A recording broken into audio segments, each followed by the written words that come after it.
میر انعام عتیقہ ہے۔ میں ایک چھوٹے سے شہر کی لڑکی تھی جس نے بڑے خوابوں کے ساتھ میڈیکل کالج میں داخلہ لیا تھا۔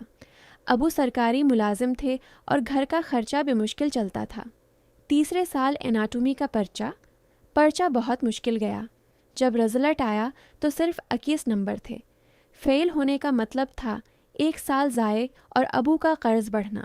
ڈاکٹر وقار سر کے بارے میں مشہور تھا کہ جن لڑکیوں سے خوش ہوتے انہیں پاس کر دیتے ہیں۔ میں نے ہمت کر کے ان کے کمرے کا دروازہ کھٹکھٹایا۔ آنکھوں میں آنسو بھر کر کہا، سر پلیز میرا سال ضائع مت ہونے دیں۔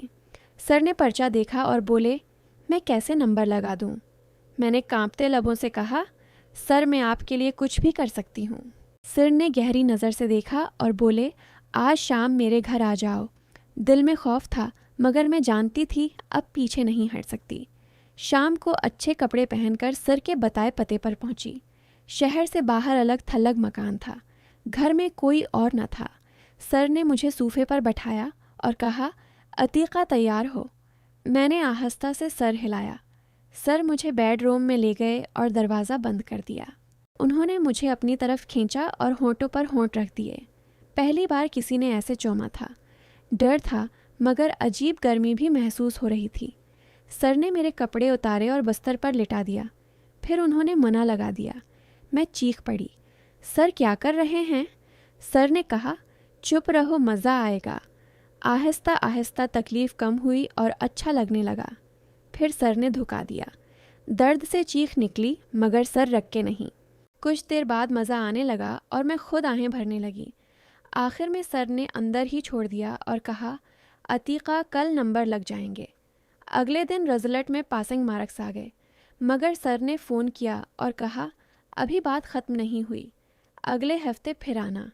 یہ سلسلہ مہینوں چلتا رہا۔ پھر ایک دن سر نے کہا، آج دوست پروفیسر اعجاز بھی آئیں گے۔ میں مجبور تھی اس لیے گئی۔ دونوں نے مل کر سب کچھ کیا، ایک آگے سے ایک پیچھے سے۔ میں چیخ رہی تھی مگر کوئی نہ رکا۔ یہ سلسلہ آخری امتحان تک چلا۔ کبھی اکیلے، کبھی 2، کبھی 3 لوگ آ جاتے۔ جب آخری رزلٹ آیا تو تمام نمبر سب سے اوپر تھے۔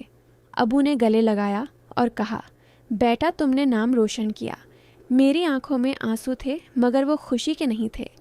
سر نے آخری بار فون کیا اور کہا، عتیقہ اب تم فارغ ہو۔ میں نے فون کاٹ دیا۔ میں نے فیصلہ کیا آگے سے کبھی ایسا نہیں کروں گی مگر جو ہو گیا سو ہو گیا۔